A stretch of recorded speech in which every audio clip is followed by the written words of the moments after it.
요엘 2장 1절에서 17절까지 말씀 한 절씩 교독하도록 하겠습니다. 시온에서 나팔을 불며 나의 거룩한 산에서 경고의 소리를 질러 이 땅 주민들로 다 떨게 할지니 이는 여호와의 날이 이르게 됨이니라. 이제 임박하였으니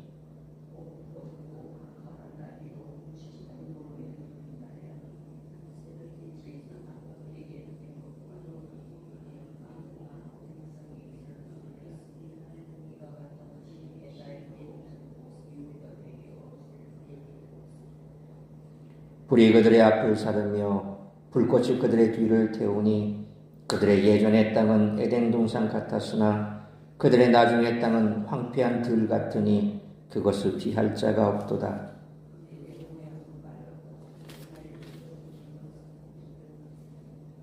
그들의 산 꼭대기에서 뛰는 소리는 병거 소리와도 같고 불꽃이 건물을 사르는 소리와도 같으며 강한 군사가 줄을 벌이고 싸우는 것 같으니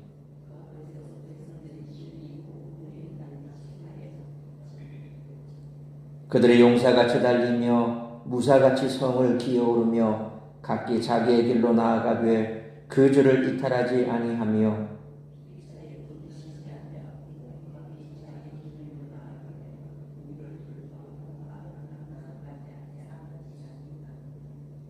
성중에 뛰는 뛰어 들어가며 성 위에 달리며 집에 기어오르며 도둑같이 창으로 들어가니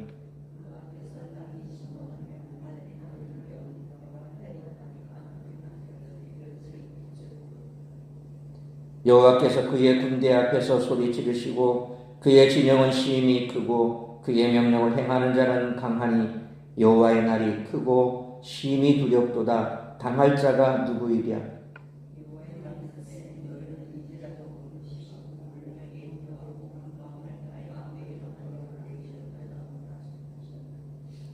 너희는 옷을 찢지 말고 마음을 찢고 너희 하나님 여호와께로 돌아올지어다. 그는 은혜로우시며 자비로우시며 노하기를 더디하시며 인애가 크시사 뜻을 돌이켜 재앙을 내리지 아니하시나니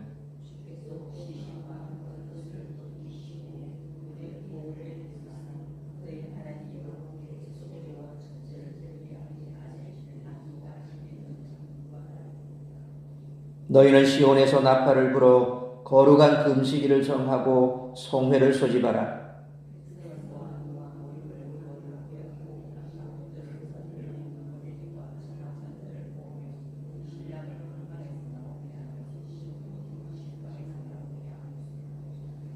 (17절) 같이 읽습니다.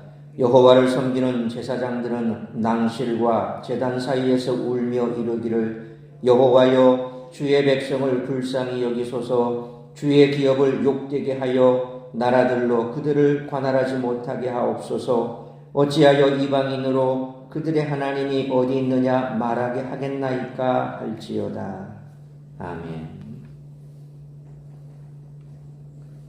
여호와의 날은 하나님이 주권적으로 대적들을 심판하는 날입니다. 요엘은 아모스 5장 18절로 20절, 스바냐 1장 14절로 18절 말씀처럼 여호와의 날이 이스라엘 백성들에게 구원이 아닌 심판의 날이 될 것을 선포합니다. 그 날이 가까움으로 나팔을 불어 백성들에게 경고해야 합니다. 어둡고 캄캄하며 두려운 날이 가까이 왔습니다. 여호와께서 친히 군대를 이끌고 앞장서서 크게 소리를 지르며 시온을 향해 진격해오는 모습은 얼마나 두렵고 떨리는 장면이겠습니까? 여호와의 군대는 일장의 메뚜기 떼와도 겹쳐지면서 압도적인 힘, 용맹함, 빠른 속도로 성을 정복하는 무시무시한 군대로 묘사되고 있습니다. 여호와의 군대가 지나가면 에덴 동산도 황폐한 들로 변할 정도로 파괴적입니다. 이사야 선지자가 예언한 대로 황폐한 땅이 변해 에덴 동산이 될 것을 고대했던 백성들에게는 여호와의 날이 임박했다는 선포는 절망적이고 충격적입니다. 이러한 때에 하나님의 백성들에게 요구되는 것은 금식하고 애통하며 마음을 다해 여호와께 돌아가는 것입니다.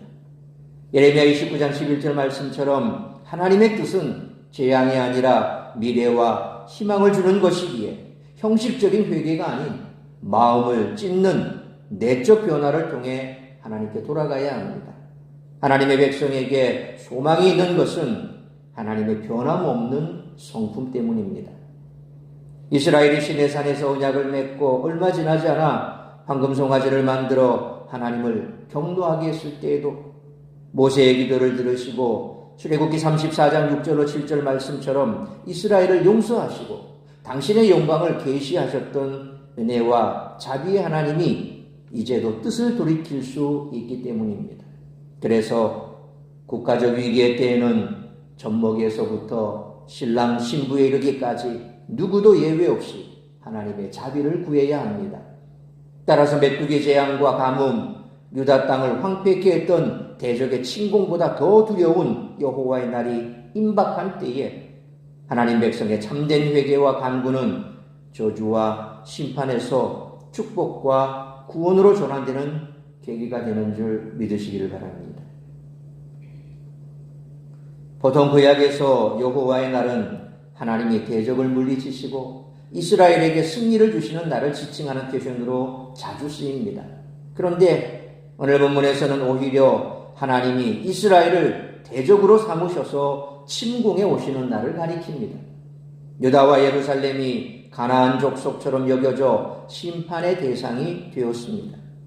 따라서 이와 같은 오늘 본문의 말씀을 통해 우리들이 깨달아야 할 것은 첫째로 1절로 6절 말씀처럼 죄악에서 떠나지 않으면 심판을 면할 길이 없다는 것입니다.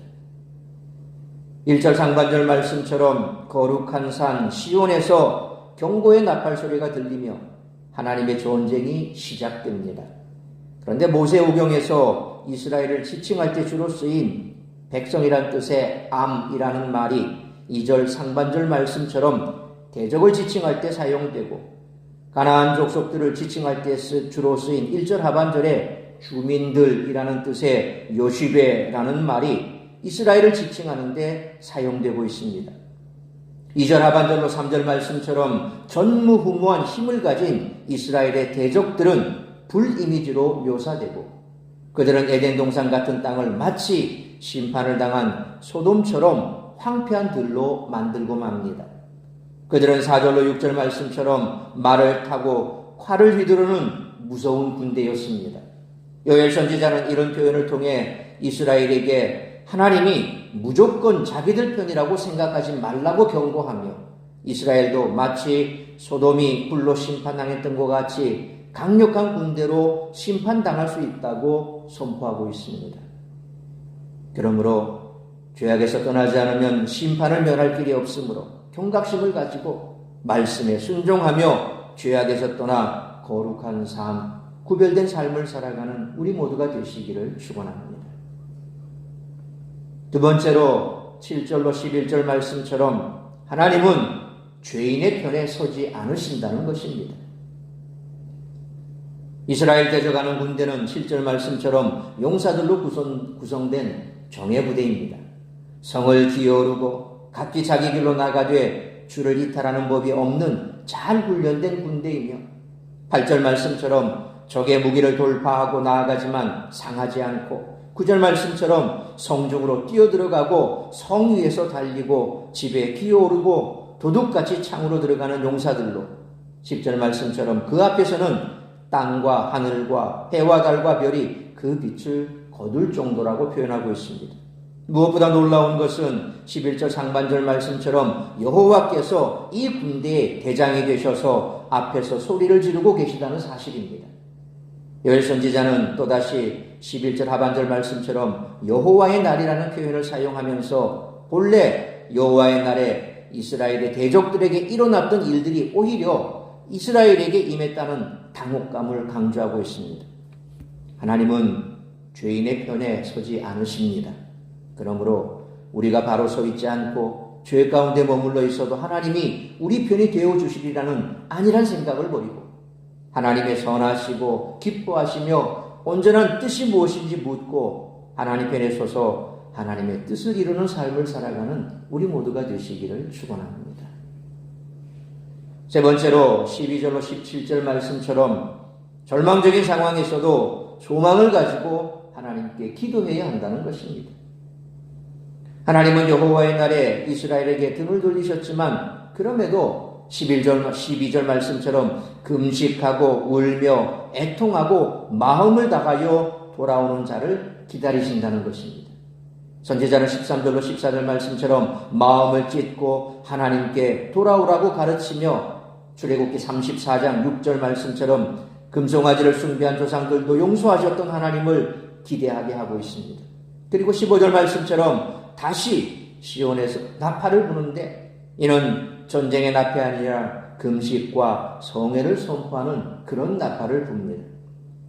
요엘 선지자는 16절로 17절 말씀처럼 마치 한 사람도 빠짐없이 나와 총력전을 벌이는 것처럼 결혼한 신랑과 신부도 예의 없이 모두 나와 힘을 다해 금식하고 제사장들은 출애굽 32장 11절로 13절 말씀처럼 성전뜰에 서서 마치 모세가 이스라엘을 위해 기도했던 것처럼 하나님의 말씀을 붙들고 부르짖으라고 명령합니다. 그러므로 하나님의 백성은 아무리 절망적인 상황이어도 하나님께 부르짖을 수 있기에 소망이 있다는 사실을 항상 잊지 말고 절망 가운데서라도 소망을 가지고 하나님께 부르짖어 기도하는 우리 모두가 되시기를 축원합니다. 사랑하는 성도 여러분, 하나님의 백성이라는 신분이 자망이나 방종의 근거가 되어서는 안 됩니다. 오히려 하나님을 더 의지하고 하나님에게서 멀어졌다면 속기 돌이켜 하나님께 나아가 부르짖어 기도해야 합니다. 그럴 때 하나님 백성으로서 승리하는 삶을 살아갈 수가 있습니다. 이런 삶을 살아가는 우리 모두가 되시기를 주님의 이름으로 축원합니다. 기도하겠습니다. 걸어가신 아버지 하나님, 은혜와 사랑을 감사합니다. 오늘도 우중에라도 이 새벽을 깨워 말씀으로 예배로 하루를 시작하게 하시니 감사합니다. 오늘 우리에게 주신 말씀처럼 언제나 내가 예수 믿고 구원받았다는 그 사실 하나만으로 죄악 가운데 있어도 하나님이 내 편이라고 하는 아니란 생각은 버리라는 것입니다. 죄악에서 떠나지 않으면 심판을 면할 길이 없다는 사실을 우리는 항상 가슴에 새기며 살아가야 할 것입니다. 그럼에도 불구하고 하나님께서 죄악 가운데서 돌이켜 부르짖어 하나님을 찾고 찾으면 우리를 만나주시겠다고 약속하셨습니다. 그러므로 오늘 이 아침 다시 한번 우리의 삶을 돌이켜 주께로 멀어지고 또 하나님보다 높아진 죄악된 것들, 버려야 할 것들이 있다면 다 버리게 하여 주옵시고 다시금 돌이켜 하나님을 찾고 부르짖어 기도함으로 주를 만나고 돌아가는 귀하고 복된 시간 되게 하여 주옵소서. 또한 우리가 간절히 부르짖어 하나님 앞에 기도할 때에 하나님께서 우리의 기도를 들으시고 응답하실 줄 믿습니다. 그러므로 하나님께서 기뻐하시고 선하신 뜻이 무엇인지 그 뜻을 묻고 그 뜻을 이루기 위해 살아가는 우리 모든 성도들의 삶이 될 수 있도록 크신 은총 베풀어 주옵시고 오늘도 우리의 작은 신음에도 귀를 기울이시는 그 하나님께서 우리와 함께 동행하시며 우리의 기도를 들어 응답하실 줄 믿는 믿음으로 간구하고 부르짖는 귀하고 복된 우리 성도들의 삶이 되게 하여 주옵소서. 걸어가신 아버지 하나님, 교회를 지켜주시고 성도들의 삶을 붙들어 주옵시며 저들의 기도에 응답해 주옵시고 오늘도 나를 통하여 이루고자 하는 하나님의 뜻을 이루기에 부족함이 없는 복된 한날의 삶을 살아가는 우리 모든 성도들이 될 수 있기를 간절히 빌고 소원하오며 이 모든 말씀 우리 주 예수 그리스도의 이름으로 기도하옵나이다. 아멘.